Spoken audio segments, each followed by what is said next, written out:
Bueno chicos, vamos a empezar la segunda parte de este video. Esta segunda parte va a ser destinada a la resolución de las actividades de la etapa número 8, en el cual ustedes tienen para resolver unas actividades de cálculo de transformadores. Bueno, lo que vamos a hacer en este video es resolver una de esas actividades, que va a ser la número 10, que ustedes pueden encontrar en el archivo. ¿De qué trata la consigna? Dice: completar el siguiente cuadro de datos de un transformador realizando los cálculos correspondientes. Ahí es donde tenemos nuestro cuadro con información del transformador del lado primario y secundario. Fíjense que tenemos los valores de tensión primario y secundario. Tenemos la potencia aparente del lado primario, así como el número de espiras del devanado primario. Tenemos el valor del coseno de phi del lado secundario, y solamente aparece del lado secundario, fíjense, porque el coseno de phi, este ángulo, surge cuando conectamos una carga, y esto sucede en el lado secundario del transformador, ¿de acuerdo? Por eso en el lado primario no tenemos un coseno de phi. Bueno, y tenemos un rendimiento como dato, que es el rendimiento del transformador, que es del 88%. Fíjense que es bastante bueno. Y a propósito de esto, los transformadores tienen valores de rendimiento de los más óptimos entre las máquinas eléctricas, que puede ir entre un 80 hasta un 98%. Son las máquinas con mayor fidelidad. Bueno, empecemos. Lo primero que podemos hacer, sin temor a equivocarnos, es que, como dijimos anteriormente, la potencia aparente de entrada tiene que ser siempre igual a la de salida, porque estamos estudiando transformadores ideales, ¿no? Entonces ya podemos decir que S1 es igual a S2, que es igual a 50 kilovolt-amperes. Lo siguiente que podemos calcular es la relación de transformación A, porque vimos que tenemos de dato la tensión del primario y del secundario. Entonces, reemplazando valores, 10 kV, o sea 10.000 voltios dividido 230, nos va a dar el valor A igual a 43,48. Este resultado es adimensional. Fíjense que en el cálculo estamos haciendo una división entre una tensión y otra tensión, ¿sí? Las dos unidades de medida se suprimen entre sí, por lo tanto nos da un resultado adimensional. Lo siguiente que podemos calcular, ya que conocemos ambas tensiones y uno de las cantidades de espiras, que en este caso es la N1, podemos despejar de la fórmula de relación de transformación N2, como indica en la pantalla. Si reemplazamos valores, una vez despejado, nos va a quedar que 17.390 espiras, que son del devanado primario, por 230 voltios, dividido los 10 kilovoltios, nos va a dar un resultado de 400 espiras, que es la cantidad de vueltas que tiene el devanado secundario. Fíjense que en la fórmula voltios y voltios se suprimen y nos queda solamente la unidad espiras. Es importante que ustedes vayan viendo cómo es que las unidades medidas interactúan entre sí. De esa manera ustedes pueden saber si se equivocaron o no.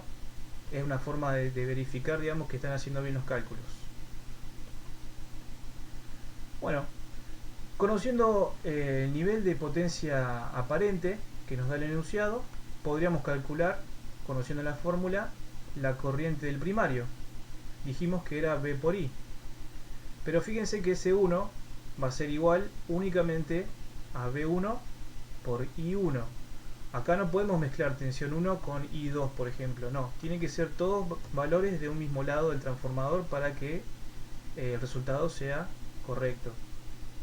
Entonces, bueno, despejamos la corriente del primario y reemplazamos valores.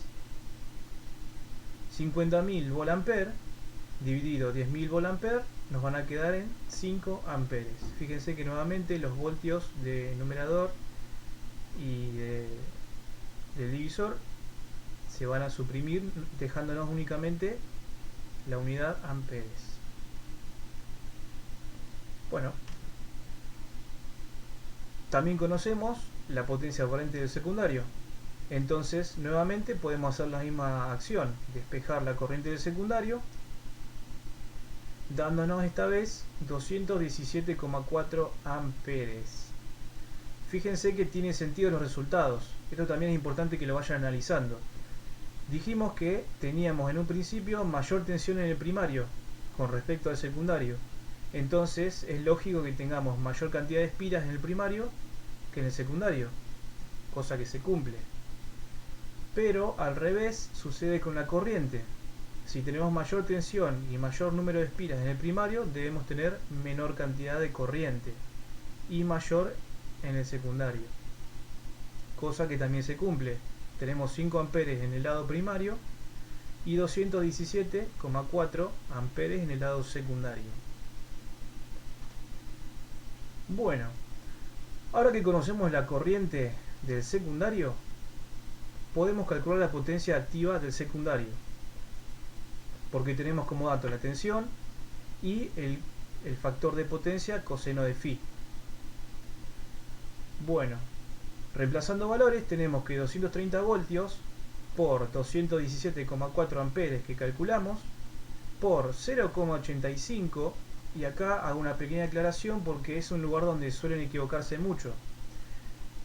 Muchas veces sucede que el dato coseno de phi ustedes lo colocan como si fuese el ángulo phi, entonces estarían haciendo el coseno del coseno de phi. Esto es un error. Lo que ustedes tienen que hacer al reemplazar coseno de phi es reemplazar toda la operación, ¿de acuerdo? O sea, reemplazamos el valor del coseno del ángulo por el resultado, que el resultado es 0,85. Esto nos va a dar un valor resultante de 42.502 watts. Recuerden que esta es la potencia activa de la salida del transformador, o sea, del secundario. Bueno, nos queda calcular cuál sería la potencia activa del primario, que no podemos hacerlo de la misma forma que el secundario porque, como dijimos, no tenemos el coseno de phi en el primario, ya que la carga se conecta en el lado secundario, lo que provoca este desfasaje entre corriente y tensión. Pero conocemos otro parámetro que es el rendimiento de la máquina, que nos relaciona la potencia de salida con la de entrada. Entonces, conociendo el nivel de rendimiento de la máquina y la potencia de salida que recién calculamos, podemos despejar la potencia del primario.